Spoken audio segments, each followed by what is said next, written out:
Hello, hello. Hi, Christina.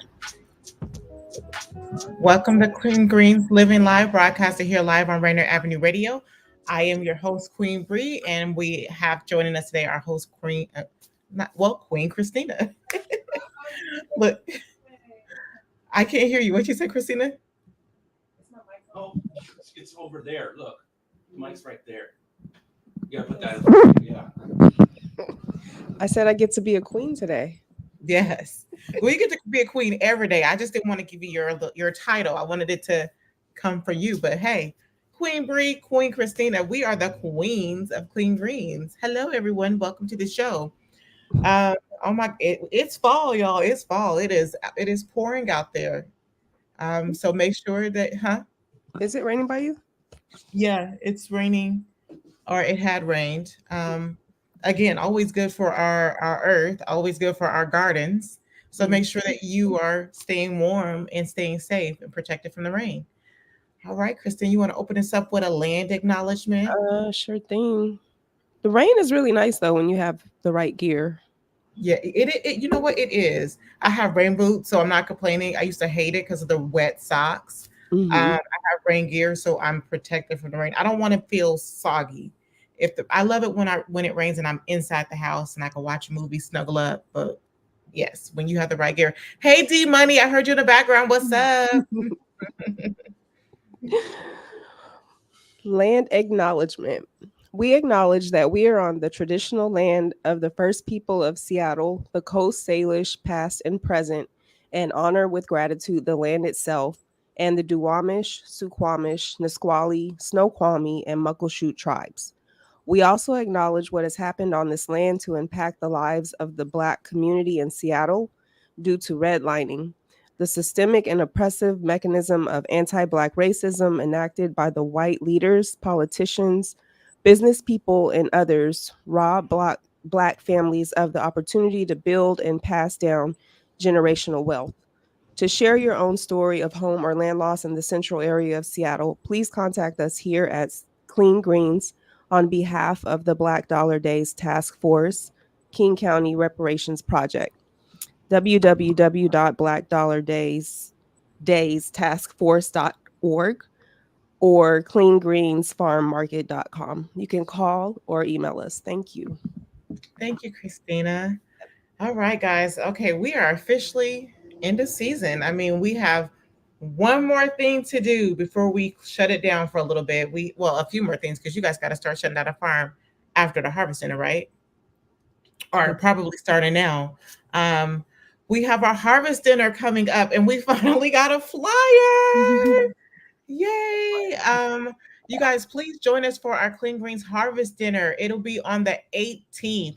We have special guest Donna Moody, who is she is the it girl of our community. She's going to come in and talk about the economic system and eating and food and community. We also have Chef Tariq coming to talk about food, the importance of food and children and eating healthy. So I'm super excited about these two keynote speakers. I can't wait to have them. We'll have food for all. We will have music. We will have honor our kids and celebrate them as well, who put in the work this summer with our Clean Greens Youth Farm. They had their last day last week, so I'm super excited to celebrate them and highlight them. Of course, we give out our annual award, our Lottie Cross award. This is a harvest dinner in remembrance of all the things that we do community and also all the work that Lottie Cross put in. She was our director before me. And she did a lot for our community, and we lost her in COVID. And we just want to keep her and honor her as we move forward in our mission and our vision with Clean Greens. So please join us. We would love to have you in person. If you cannot come in person, there will still be opportunities for you to help support and give back. I am in the process of putting that on our social media. So it'll be up after the show, or you can go on and simply scan, or you can visit us at cleangreensfarmmarket.com and you can help donate. If you live far or listening to the show and support, oh, there we go. If you support our efforts, you can go on and you can still give back. And this is just helping us continue doing what we do, which is we have a free food giveaway. So each season we give out fresh, beautiful, beautiful selection of produce, greens, kale, multiple different kinds of kale, what else? Chard. You said Carrots, what? radishes, carrots, Yes, beets, spinach, turnips, corn, mustard. uh, all kinds of produce. I mean, it's the produce. I know I work for this organization, but I can't express enough how beautiful and abundant the produce is. And we make sure that the same CSA, because we have a CSA program, which is you buy a CSA, they also, so thank you, supporting of our CSAs, all of our CSAs who support our mission and support us, thank you, because buying a CSA helps feed a family. And we ensure that our families get the exact same thing that our CSA is getting, because everyone is deserving and worthy of being fed, and not only being fed quality product, quality food. A lot of times people do a giveaway program and they're just giving away scraps and giving away random stuff. No, we make sure that you are getting quality food that is going to feed you, feed your family, and make sure that it feeds the whole family. So we make sure we give our CSAs and our giveaways the top dollar, top good amount of produce. So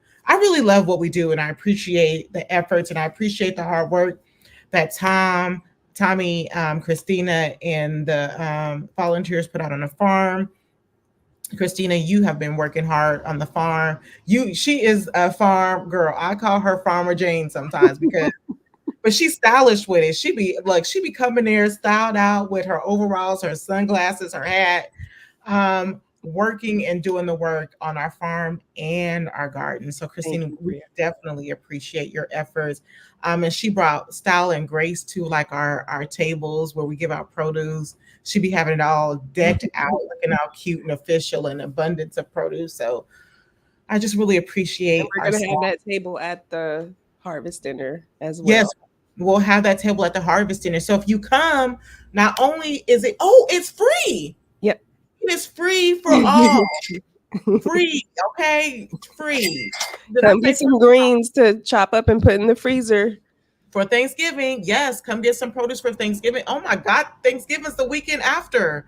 Okay, let me focus because that's just crazy. I need to hear forget because food is expensive these days. But yeah, so we'll give out fresh produce. There'll be honey to buy. The honey isn't free. The honey you have to pay for it. But everything else is free. You'll get a fresh bag of produce. The first couple of people that come, what, the first 50? We'll talk about that later. We'll Okay. have a bag of produce for you. We'll have really good decked out food for beneficial. The food is going to be amazing. Food from our farm, and then other things to go with it. What else? We'll have music. I'm just so excited. There won't be alcohol this year. There hasn't been alcohol ever, and I'm like, I don't know. I mean, alcohol. I don't know. There's no alcohol, y'all, but it's going to be fun. Good, sober, clean greens, fun. So please Wow. Please join us. It is free to the public. It is free to all. Invite your family, invite your friends, come get some produce. It is at Rainier Avenue Radio. Check out the There's flyer. gonna be a DJ. We worked on the Yeah, playlist yeah. during Youth Farm Saturday. Oh, you did? Yeah, we Okay. did. The kids Oh, and the kids? everyone. Okay. Yeah. So sorry, I was gonna read the address, but yes, Rainier Avenue Radio. All right. Find out who won this year's election on Rainier Avenue Radio tonight at 7 p.m. with Rainier Avenue Radio election results hosted by John Cotto and John Yasutaki, featuring several important guests from our local political scene. On the 18th, sorry, the WIAA 3A high school football state playoffs roundoff of 16 are this Friday at 5 p.m. live with play-by-play Rainier Avenue Radio broadcasting at the Auburn Riverside and broadcasting Auburn versus O'Day. I read that wrong. There's a few different notes in here. I was trying to be, look, I almost killed it. I was almost professional reading these announcements. So you guys check out Auburn versus O'Day this Friday, broadcasted on Rainier Avenue Radio um, at 5 p.m. All right, thank you. All right, so I'm super excited to have our guest on. This is a repeated guest, so it's more like Clean Greens family at this point, and less of a guest. Clean Greens family, we want to welcome on Cedar, and he's brought on his friend Michael Oxman. I'm so excited to hear from him, who is a tree surgeon. Tree surgeon. So please let's welcome on and let's talk about the importance of trees in our communities. So excited to hear about this, especially from a tree surgeon. Hey, friends. Hi, Michael. How are you doing today? Good. It's great to be here with Cedar. We've been out looking at trees around town, and Cedar noticed some trees in his neighborhood where apparently they vanished overnight, right before the building permit was issued. And since the trees weren't there, the city went ahead and issued a building permit to build 3 buildings right there where this one tree used to be located. What? Hey, Cedar, how's it going today? Good. I'm gonna let Michael do a lot of the talking today because I have been giving more of like the general overview, but he's been doing this stuff for a long time, so I think I'll let him do a lot of the talking today. Okay, look, well, we want to know about this disappearing tree. So now it seems like if they want something done, they go get it handled before they get the permits. Is that what we're saying?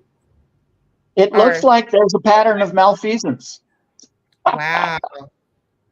Let's Down at City Hall, I don't think that our public officials want to hear about malfeasance.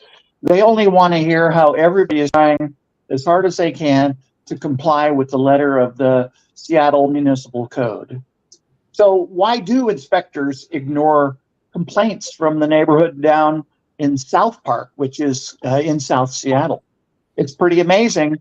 But when you have a low-income neighborhood that is composed largely of people that aren't the white colonialists, you will find looking the other way in the form of redlining and genocide and a whole bunch of other historical practices caused by people seeking power based on the technology that they have, like firearms and smallpox-laden infected blankets and other things that America was settled with by force.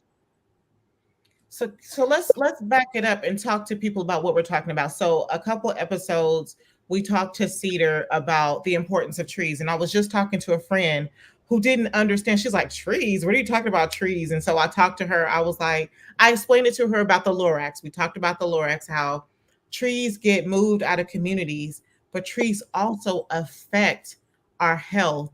It affects the climate, not only in our community, but just climate, period. But it affects the climate in our community, where if there's not trees to bring shades, you'll notice that it's a little bit warmer in certain communities than it is the other. Trees are beneficial to the airflow in our area. And so we were talking about we were talking about the trees in the communities, what communities have the abundance of trees and what communities don't. And especially when we talk about developments of apartment buildings that are being thrown up everywhere. And not all of them are low income housing. Some of them are just apartments being blown up for people to come into this community and work for places like Amazon or other local corporate businesses. And we talked about the removal of the trees that have been there for years, but also being replaced by smaller trees. So I just wanted to catch everybody up so they can understand why it is so important to talk about the trees. And then you just mentioned, Michael, when you walked on, how there was a tree in Cedar's community and all of a sudden that tree is gone and now there's permits to be able to build there. So now we can continue on with this conversation about the trees. So is this the tree that Cedar spoke about last time? It was a magnolia. Michael knows the exact name of the tree that was there, but it was in the back of the property. I do a lot of like scouting out the neighborhood for like development and stuff like that on my walks, and there was a magnolia in the property that whoever did the report, from my understanding, just did not add the tree into the report. Mm. And so, Let's Michael, look at an example. This is how the process where developers illegally take out old trees to make room for new buildings. This saucer magnolia tree was removed from the yard of a house at 1047 Southwest Thistle Street, and it was the subject of a complaint filed against the developer. And this same developer had another complaint also filed at this address for damaging the two street trees out in front between the sidewalk and the curb by stockpiling construction debris, which contained toxic pressure-treated lumber scraps and other trash inside a designated required fencing area inside the parking strip.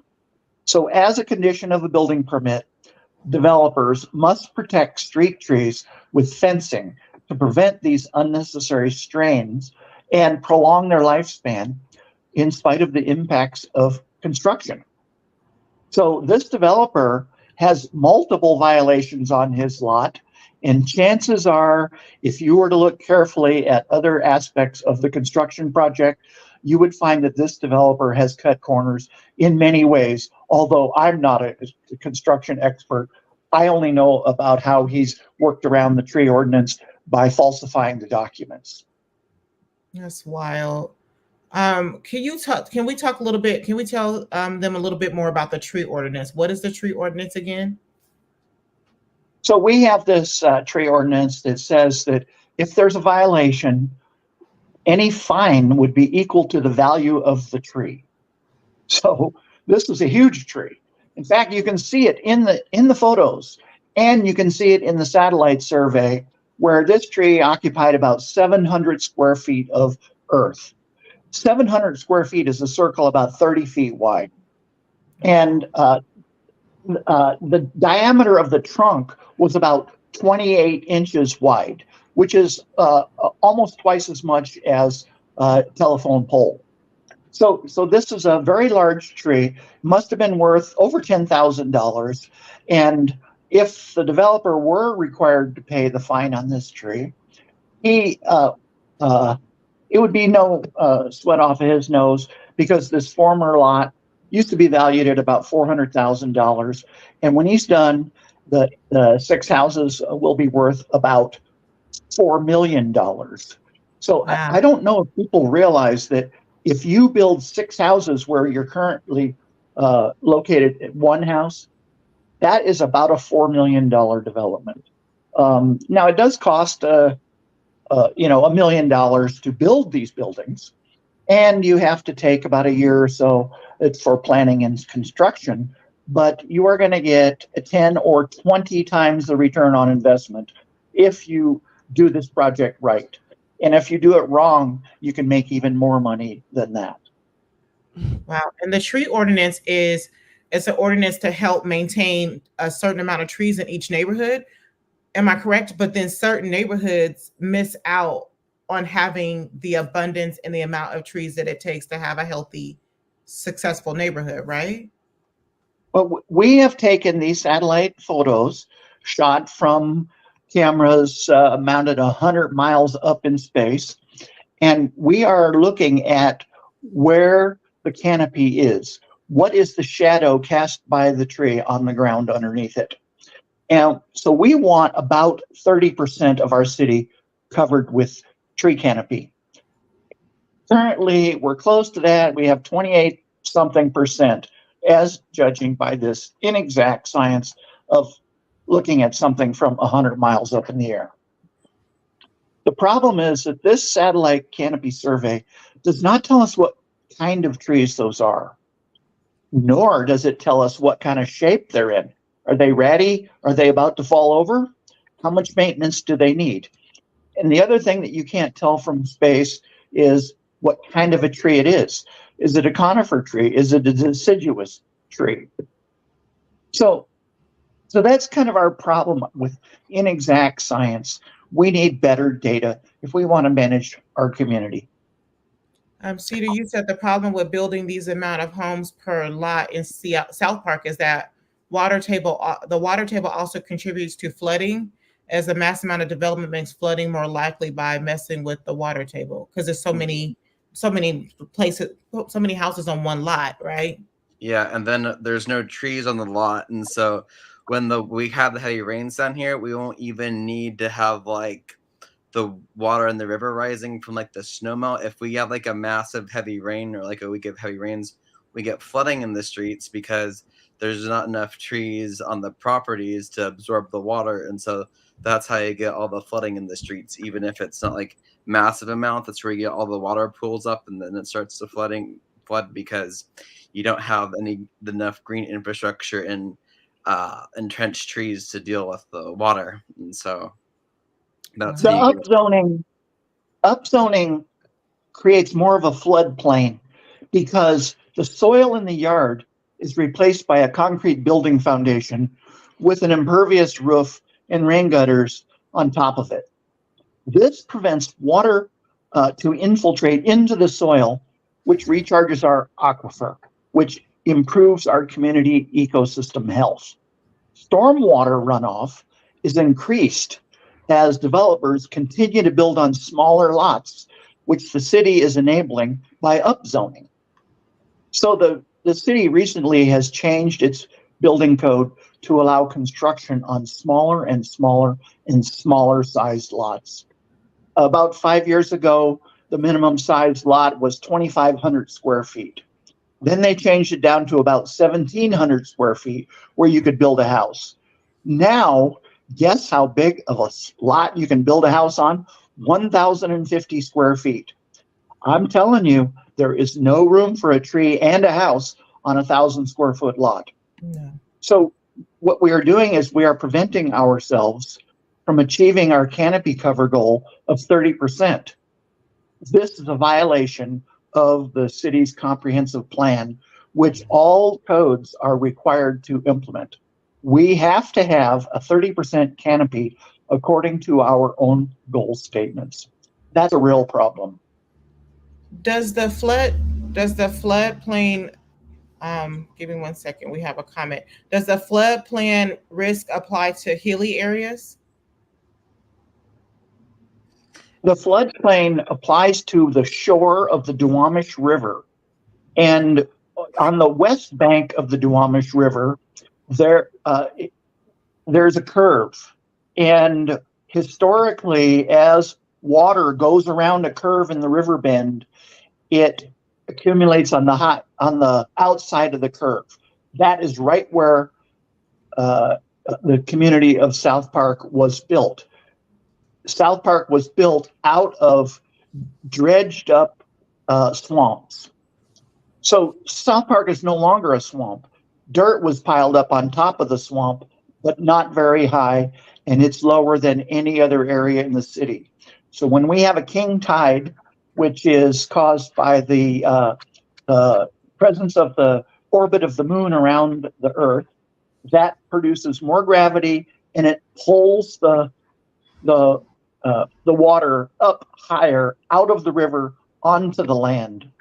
And so this is kind of like a celestial phenomenon where land on Earth is subject to cycles and natural processes, and humans are not calling the shots. We do not run the show when it comes to water movement on this planet. Humans just happen to be where the water is at that particular moment.